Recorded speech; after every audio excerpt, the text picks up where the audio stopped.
पुढे बहिरी देवाची पालखी निघाली वर्षाची पोर नाचतान पालखीला या वरडी गावाची पोर नाचतान पालखीला या कोली वाड्याची बहिरी देवाची पालखी निघाली वर्षाची बहिरी देवाची पालखी निघाली वर्षाची पोर हातातील टाळ हे केवळ आणि केवळ कुणामुळे आहे तर माझे छत्रपती शिवाजी महाराजांमुळे आहे. लक्षात घ्या. छत्रपती शिवाजी महाराजांची विचारांची देवाणघेवाण करणं गरजेचं आहे. माझं असं नाही म्हणणं तुम्ही शिवाजी महाराज छत्रपती शिवाजी महाराज यांची जयंती करा पण ती जयंती सोबत बाबा त्यांची विचारांची देवाणघेवाण करणं अत्यंत गरजेचं आहे. लक्षात घ्या. ही काळाची गरज आहे. आज हिंदू संस्कृतीला बोट दाखवलं जातं हे कोणामुळे म्हणून तरुण पिढीने आपले छत्रपती शिवाजी महाराजांचं मावळं बनणं फार गरजेचं आहे. लक्षात ठेवा. म्हणून झालेली सेवा भगवंताच्या चरणी समर्पित करून माऊली ज्ञानोबा यांच्या चरणी गुरुवर्य लक्ष्मण महाराज यांच्या कृपा आशीर्वादाने मला जसं बोलता आलं तसं मी बोलण्याचा प्रयत्न केला. तसेच आत्मी चंदन टिळा हृदय कळकळा वैष्णवांचा विठ्ठल विठ्ठल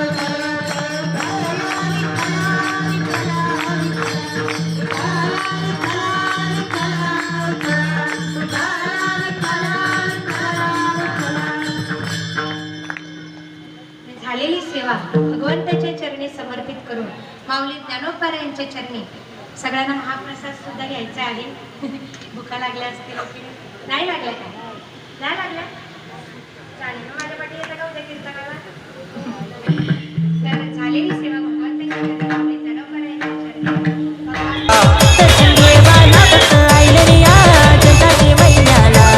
देऊळ बांधीला बैरी देवाचा या वरडी गावाला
नाचतान पालखीला या वरडी गावाची, पोर नाचतान पालखीला या कोली वाड्याची. बैरी देवाची पालखी निघाली वर्षाची, बैरी देवाची पालखी निघाली वर्षाची. पोर नाचतान पालखीला